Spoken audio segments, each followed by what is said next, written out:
अस्सलाम वालेकुम स्टूडेंट्स, कैसे हैं आप लोग? आवाज आ रही है मेरी आप लोगों को क्लियर?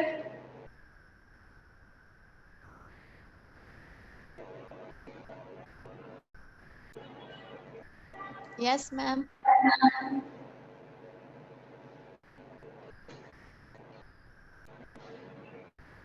बेटा बच्चे थोड़े से ज्वाइन कर लें तो फिर स्टार्ट करते हैं।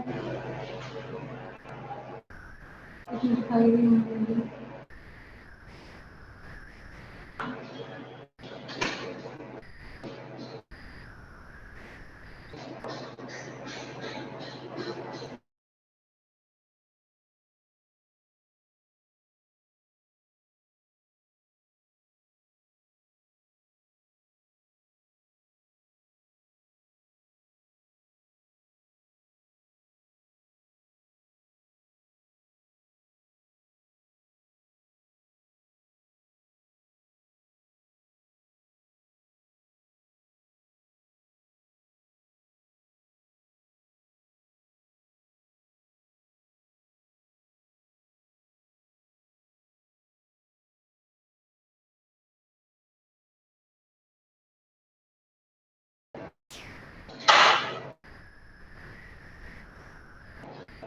जी बच्चे स्टार्ट करते हैं। आज हमने पढ़नी है एंटी ट्यूबरकुलस ड्रग्स।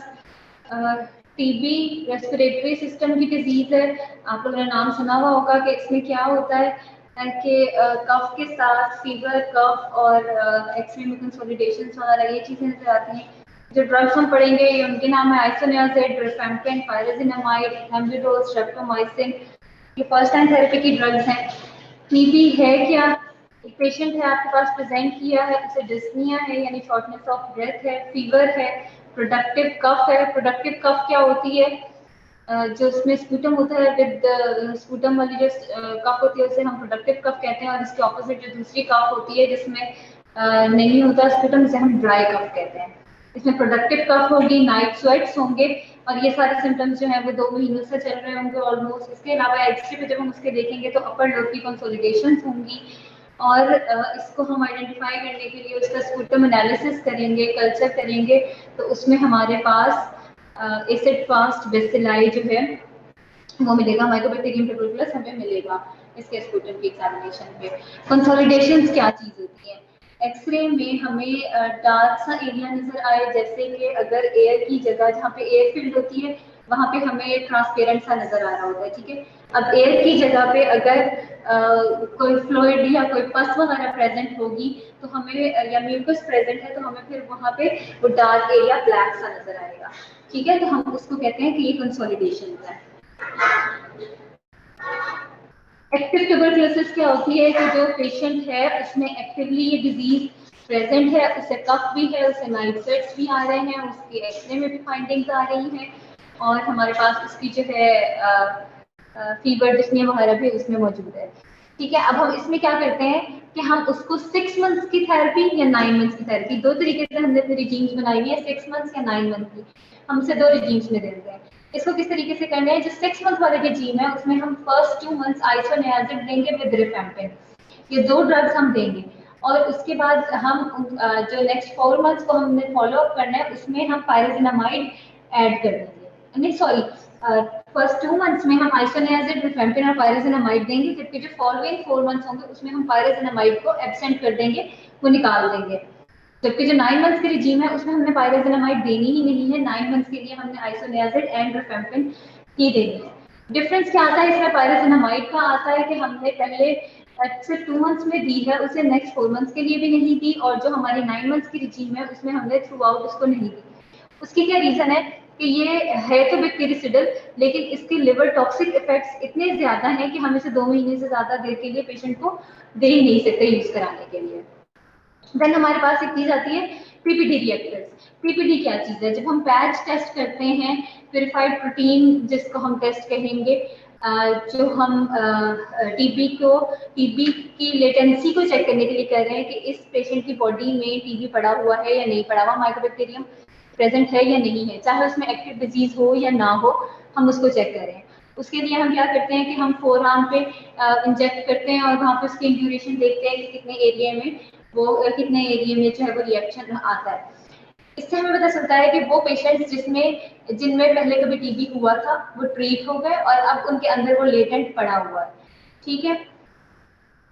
और वो हमें ये डाउट है कि वो दोबारा से रीएक्टिवेट ना हो जाए, तो उसकी रीएक्टिवेशन को स्टॉप करने के लिए जो हम मेडिकेशंस देंगे हम उसको कहते हैं कि ट्रीटमेंट ऑफ पीपीडी रिएक्टर्स। तो यहाँ पे क्योंकि अभी उनमें डिजीज प्रेजेंट नहीं है तो जो भी हम ट्रीटमेंट दे रहे हैं वो प्रिवेंटिव है, प्रिकॉशनरी ट्रीटमेंट दे रहे हैं।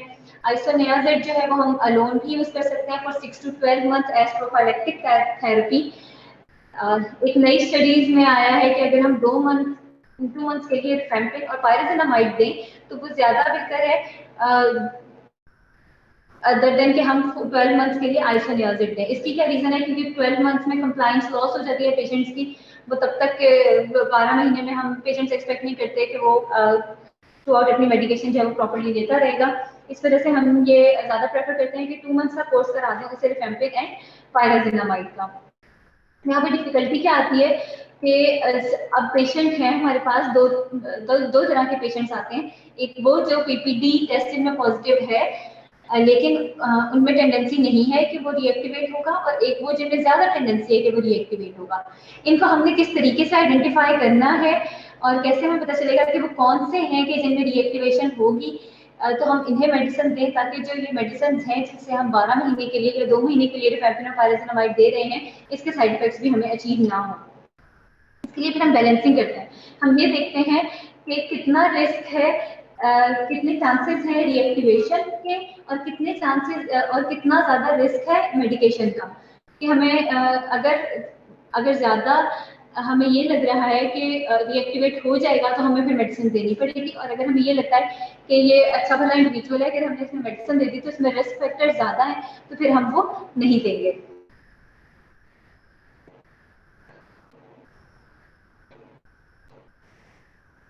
आइसोनियाजिड हेपेटाइटिस का रिस्क है एडवांसिंग एज के साथ, जैसे जैसे एज ज्यादा होती जाएगी और पेशेंट भी अल्कोहल कंज्यूमिंग है अगर, तो वहाँ पे फिर ये रिस्क ज्यादा है कि हेपेटाइटिस हो जाएगी पेशेंट को अगर हमने उसे आइसोनियाजिड दे दी।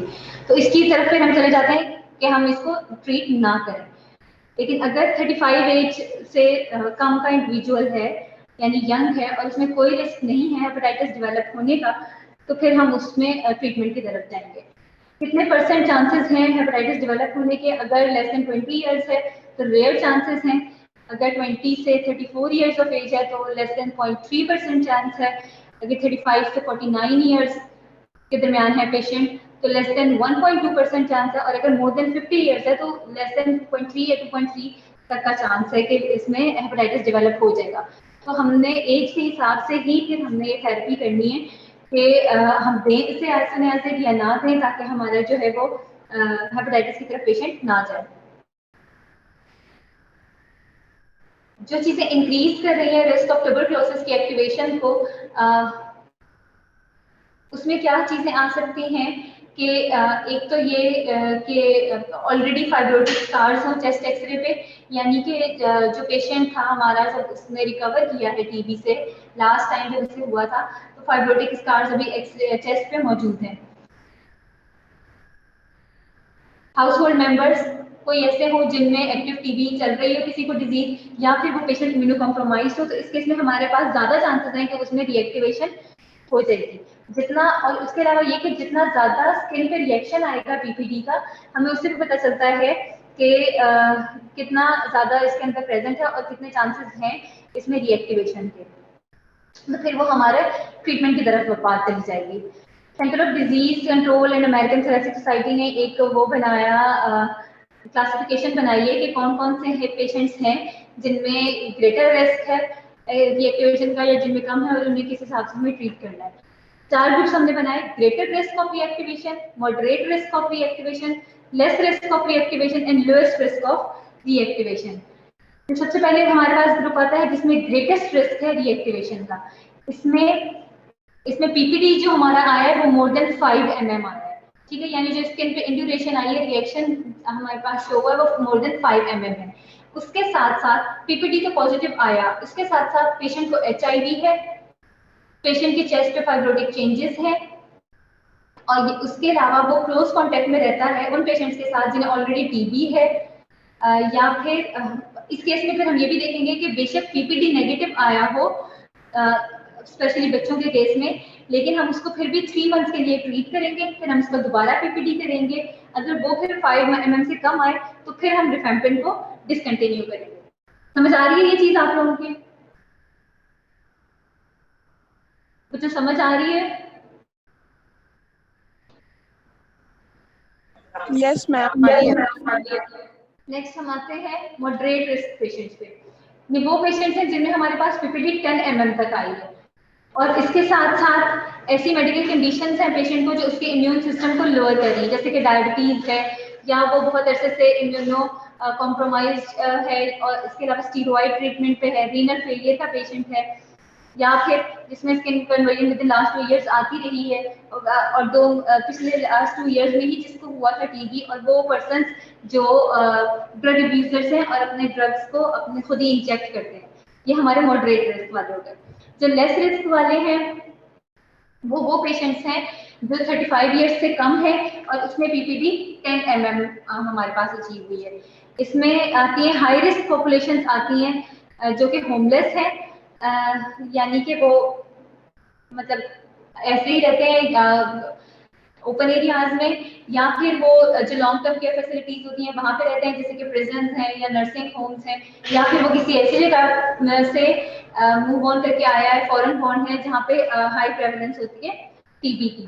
लोएस्ट रिस्क वाले पेशेंट्स में वो है जो एज 35 से कम है, और बेशक उन्हें पीपीडी 15 mm से ज्यादा हो, लेकिन उनमें रिस्क फैक्टर्स इतने ज्यादा नहीं है, ठीक है, क्योंकि जो लेस देन 35 होते हैं उनमें इस तरीके से डिजीज भी नहीं चल रही होती, कोई हेपेटाइटिस हो गया या डायबिटीज वगैरह इस तरह की डिजीजेस भी उनमें मोस्ट कॉमनली नहीं होती। ये भी तक हमने पढ़ा है कि ये वो पेशेंट्स थे जिन्हें पहले कभी टीबी था और अब इनमें लेटेंट पड़ा हुआ है, जिसकी वजह से इनका पीपीटी टेस्ट पॉजिटिव आया है, और हम इसमें ये बस चेक कर इनमें हमने ये देखना है कि हमने इन्हें प्रिवेंटिव ट्रीटमेंट देना है प्रिकॉशनरी, ताकि वो टीबी कभी रीएक्टिवेट हो जाए तो उसके लिए हम पहले से उनकी बॉडी को तैयार कर दें। और अब हम ये पढ़ेंगे कि वो पेशेंट्स जिनमें एक्टिव ट्यूबरकुलोसिस प्रेजेंट है, उसके लिए हम देखेंगे टीबी एंटीबायोटिक्स कौन कौन सी है, ठीक है। इसमें क्या आते हैं, आइसोनियाजिड, रिफेम्पिन, एम्पायरेसिनामाइड है, ये इंपॉर्टेंट मेडिसिन हैं, और ये कॉज करती हैं हेपेटोटॉक्सिसिटी, और इनको पहले से बता देना चाहिए कि हेपेटाइटिस के क्या सिम्टम्स होंगे, तो वो अवेयर रहें पेशेंट्स ये मेडिसिन ले रहे हैं, ताकि जब भी उनमें सिम्टम्स डेवलप होने लगे तो वो फौरन से रिपोर्ट करें। लिवर फंक्शन एंजाइम्स जो हैं, लिवर एंजाइम्स उनमें एलिवेशन आएगी 15 to 20% पेशेंट्स में, और अगर ये इतनी ज़्यादा एक्सीड कर जाएं कि 3 to 5 टाइम्स अपर लिमिट को क्रॉस कर जाएं लिवर एंजाइम्स, तो फिर हमें अपनी रिजीम को डिसकंटिन्यू करना पड़ता है। ये सारी ड्रग्स ओरली एब्जॉर्ब होती हैं और 6 to 9 मंथ्स के लिए इनका कोर्स किया जाता है, ज़्यादातर टिश्यूज में पेनिट्रेट करती हैं। आप लोगों ने पैथो में ये चीज़ पढ़ी होगी कि केशियस ग्रैनुलोमास होते हैं जो टीबी की फॉर्म में, टीबी के डिजीज में बनते हैं, तो ये उनके अंदर पेनिट्रेट करनी चाहिए, इस तरह से इनकी पेनिट्रेशन अच्छी है ताकि सारे पेट में जाती है। तो सबसे पहले हम देख रहे हैं आइसोनियाजिड, इसे हम एब्रिविएट करते हैं INH से। ग्रेट एंटीबायोटिक है क्योंकि इनएक्सपेंसिव है और ये एब्जॉर्ब होती है, बैक्टीरियासिडल है, अगर इसकी टॉक्सिसिटी ना इतनी ज्यादा होती तो ये परफेक्ट एंटीबायोटिक थी की ट्रीटमेंट के लिए। इसके अलावा ये कि ये करती क्या है कि जो माइकोबैक्टीरिया की सेल वॉल है उसमें माइकोलिक एसिड को जाके इनहिबिट करती है और उसके साथ इंटरफेयर करती है, उसकी सेल वॉल ही नहीं बनी रहती, जिसकी वजह से अपना बैक्टीरियासिडल एक्शन शो करती है। एडवर्स इफेक्ट्स इसके क्या है, हेपेटोटॉक्सिसिटी कॉज करती है, स्पेशली अल्कोहलिक्स में। अल्कोहल इंक्रीज कर देती है इसका मेटाबॉलिज्म, जिसकी वजह से हेपेटाइटिस का रिस्क भी इंक्रीज हो जाता है और इसके थेरेप्यूटिक इफेक्ट कम हो जाते हैं रिस्क से ज्यादा। इसके अलावा क्या करती है, आइसोनियाजिड के इंक्रीज करती है यूरिन की एक्सक्रीशन और डिप्लीशन करवा देती है पायरोडॉक्सिन की, जो कि विटामिन B6 है, जो कि प्रॉपर नर्व फंक्शनिंग के लिए हमें रिक्वायर्ड होता है, और इसकी वजह से फिर पेरिफेरल पेरेस्थीसियाज, पेरिफेरल न्यूरोपैथी डेवलप होती है, रैश डेवलप होता है और एनीमिया डेवलप होता है। तो इसके लिए फिर क्या करते हैं, काफी ज्यादा डॉक्टर्स INH के साथ ही विटामिन से प्रेस्क्राइब कर देते हैं ताकि इसको ओवरकम किया जा सके। इंक्रीज करेगी B6 की एलिमिनेशन को और लीवोडोपा की जो लोअर कर रही थी। नेक्स्ट है हमारे पास रिफेम्पिन। रिफेम्पिन क्या करती है, रेडनेस कॉज करती है, किस चीज में, सारे बॉडी फ्लूइड्स में, यूरिन में, फीसेस में, स्लाइवा में, स्वेट में, टीयर्स में, इन सब में ब्राइट रेड ऑरेंज कलर आ जाता है रिफेम्पिन लेने की वजह से। ये हार्मफुल नहीं होता पेशेंट के लिए, ये जो रेडनेस कॉज कर रहा है, लेकिन पेशेंट इसकी वजह से घबरा जाता है, एकदम से डर जाता है और पैनिक होकर मेडिसिन छोड़ देता है। जैसे फॉर एग्जांपल उसने देखा कि मेरे साइवा में आया तो कई बार कि मुझे ब्लीडिंग आ रही है धूप में या मेरी आंखों से खून निकल रहा है, तो उसको इस वजह से वो पैनिक होकर मेडिसिन डिसकंटिन्यू कर देता है। तो पहले से ये इन्फॉर्म कर देना चाहिए उसे। आरएनए एक्स किस तरीके से करता है, इनहिबिट करता है डीएनए डिपेंडेंट आरएनए पॉलीमरेज को, जो कि माइकोबैक्टीरियम ट्यूबरकुलोसिस की रेप्लिकेशन के लिए रिक्वायर्ड होता है। एडवर्स इफेक्ट्स इसके क्या है कि हेपेटाइटिस कॉज करता है, लेकिन उतना ज्यादा नहीं जितना कि आइसोनियाजेड कॉज कर रहा था। इसके अलावा ये कि ये इंड्यूस करता है साइटोक्रोम P450 एंजाइम को, जो कि काफी सारी ड्रग्स की मेटाबॉलिज्म के लिए रिक्वायर्ड होता है। इसकी वजह से बाकी ड्रग्स जो है उनका मेटाबॉलिज्म भी इसकी वजह से डिस्टर्ब हो जाता है। हाफ लाइफ डिक्रीज हो जाती है सर्टेन ड्रग्स की, जो उन पेशेंट्स में जो रिफेम्पिन ले रहे हो, जिसमें से कुछ एग्जांपल्स है क्लोमिडिन है जो कि एंटीकोएगुलेंट है, ब्लड थिनिंग इफेक्ट उसका रिड्यूस हो जाता है। ओरल कॉन्ट्रासेप्टिव्स अगर ले रहे होंगे तो वो अपना इफेक्ट लूज कर जाती हैं और and woman can get pregnant. Oral hypoglycemics और कॉर्टिकोस्टेरॉइड्स ले रहे होंगे तो वो भी लेस इफेक्टिव हो जाती हैं। इसके अलावा एंटीकन्वल्सेंट्स अगर ले रहे होंगे जैसे कि फेनिटोइन है तो उसका इफेक्ट भी मिनिमाइज हो जाता है और दोबारा से सीजर्स डेवलप होना स्टार्ट हो जाते हैं पेशेंट में। रिफेम्पिन क्या कर रहा था, 4 आवर्स है इसके, इसका सबसे पहले मैकेनिज्म ऑफ एक्शन है आरएनए पॉलीमरेज का इनहिबिटर है। नेक्स्ट चीज क्या कर रहा है, माइक्रोसोमल P450 एंजाइम के ऊपर एक्ट कर रहा है। रेड ऑरेंज बॉडी फ्लूइड्स हो जाएंगे। उसके अलावा ये है कि इसे अलोन लिया जाए, आइसोनियाजेड के साथ नहीं ले रहे तो फिर इसके रैपिड रेजिस्टेंस डेवलप हो जाती है। नेक्स्ट है हमारे पास पायराजिनामाइड। पायराजिनामाइड क्या है, मैकेनिज्म ऑफ एक्शन इसका नोन नहीं है। एडवर्स इफेक्ट्स जो इसके हैं इसमें हेपेटोटॉक्सिसिटी आती है, 2 महीने से ज्यादा इसको नहीं देना और खासतौर पे इसे प्रेगनेंसी में अवॉइड करना है क्योंकि इसके फीचर्स पे अननोन इफेक्ट्स होते हैं। नेक्स्ट है हमारे पास इथेम्ब्यूटोल। इथेम्ब्यूटोल को इथेन ब्यूटेन टॉर्च याद करने के लिए सिर्फ है ये, क्योंकि ये क्या करता है कि जैसे टॉर्च के फ्लेम से समझेंगे आइज को इफेक्ट होगा, उसी तरीके से ये आइज पे बहुत ज्यादा टॉक्सिसिटी कॉज करती है। डोज डिपेंडेंट और रिवर्सिबल होता है, लेकिन ऑक्यूलर टॉक्सिसिटी बहुत ज्यादा इससे बहुत जल्दी कॉज होती है। होगा क्या, विजुअल एक्विटी लॉस हो जाएगी, लॉस ऑफ सेंट्रल विजन और कलर विजन लॉस हो जाएगी। लेकिन ये रिवर्सिबल है, ड्रग डिसकंटिन्यू करेंगे तो विजन वापस आ जाएगी। यंग चिल्ड्रन में इसे इसीलिए से नहीं देते क्योंकि चिल्ड्रन रिपोर्ट नहीं कर पाते कि हमें विजन में डिस्टर्बेंसेस आ रही हैं, ये इस तरीके से है। उसके अलावा ये कि एडल्ट्स को कहते हैं कि वो अपनी विजुअल एक्टिविटी और कलर परसेप्शन को चेक करते रहें और इसके लिए टेस्ट ये करते हैं उनको कि न्यूज़पेपर की जो फाइन रीडिंग्स होती हैं वो पढ़ें। ये नहीं कि सिर्फ ऊपर जो हेडिंग्स होती हैं वो पढ़ ली, फाइन जो लिखा हुआ था उसको पढ़ें ताकि कंफर्म पता चल सके कि ये कंफर्म कर सकें कि उनके विजुअल डिस्टर्बेंसेस तो उन्हें नहीं आ रही। नेक्स्ट है स्ट्रेप्टोमाइसिन। स्ट्रेप्टोमाइसिन पहले भी पढ़ चुके हैं, माइलोग्लाइकोसाइड फैमिली से इसका ताल्लुक है, 30S राइबोसोमल सब यूनिट पे जाके अटैच होता है, प्रोटीन सिंथेसिस इनहिबिटर है, आईएम या आईवी फॉर्म में इसे देते हैं। ऑटोटॉक्सिक है, नेफ्रोटॉक्सिक है, प्रेग्नेंट वुमेन में नहीं देना क्योंकि कंजेनिटल डेफनेस कॉज करता है। देन हमारे पास की फर्स्ट लाइन ड्रग्स थी, देन हमारे पास है सेकंड लाइन एजेंट्स, उसमें पैराअमाइनो सैलिसिलिक एसिड आती है, capreomycin sulphate, साइक्लोसिरीन, एथ्योनामाइड, kanamycin, amikacin, क्विनोलोन्स, ciprofloxacin और ओफ्लॉक्सासिन जो कि यूज होते हैं, ये सब कुछ टीबी की उसके लिए। ये चार्ट मुझे मिला था एडवर्स इफेक्ट्स का, जो मेन थे वो लेक्चर में मेंशन है, लेकिन इसमें भी कुछ लिख दिए हैं, देख लीजिएगा। जो सेकेंड लाइन एजेंट्स थे उनके नहीं मेंशन हुए थे तो वो ये चार्ट में ही मेंशन है, ठीक है। ये पीएस पैरामाइनो सैलिसिलिक एसिड है। ट्यूबरकुलोस ड्रग्स के मेजर साइड इफेक्ट्स जो हैं राइट्स के रिफेम्पिन या रिफेम्पिसिन, आइसोनियाजिड, पायराजिनामाइड, इथेम्ब्यूटोल और स्ट्रेप्टोमाइसिन के क्या है, रिफेम्पिसिन कॉज करता है red orange secretions, isoniazid peripheral neuritis, hepatitis तो साथ में है ही, पायराजिनामाइड यूरिक एसिड को इंक्रीज करता है, इथेम्ब्यूटोल विजुअल प्रॉब्लम्स करता है और स्ट्रेप्टोमाइसिन ऑटोटॉक्सिसिटी कॉज करता है।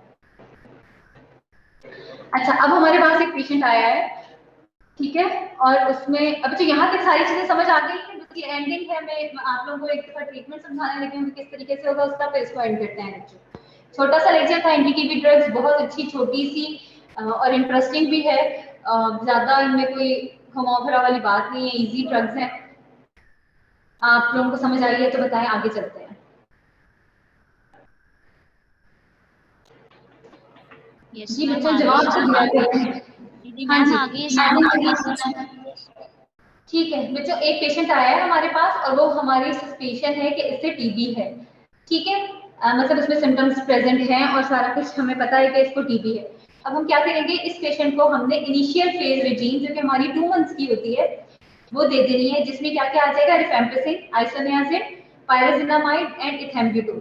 2 मंथ्स के लिए हमने इसे ये रेजीम दे दी, ठीक है। अब क्या करेंगे, 2 मंथ्स बाद वो पेशेंट दोबारा आएगा तो हम इसमें दोबारा स्पेसिमेन कलेक्ट करेंगे और उसको हम चेक करेंगे कि इसके अब स्पूटम में पॉजिटिव आता है कि नहीं आता एसिड फास्ट बेसिलाई, ठीक है। अब हमने स्पूटम को चेक किया, जब हम उसके स्पूटम में जब हमने कल्चर किया तो हमने देखा कि अब वो टेस्ट नेगेटिव आ गया है। अगर वो नेगेटिव आया तो हम उसे कंटिन्यूएशन फेज देंगे ट्रीटमेंट का, जो कि 4 मंथ्स का था, जिसमें सिर्फ आइसोनियाजिन और रिफेम्पिसिन देनी है, ठीक है।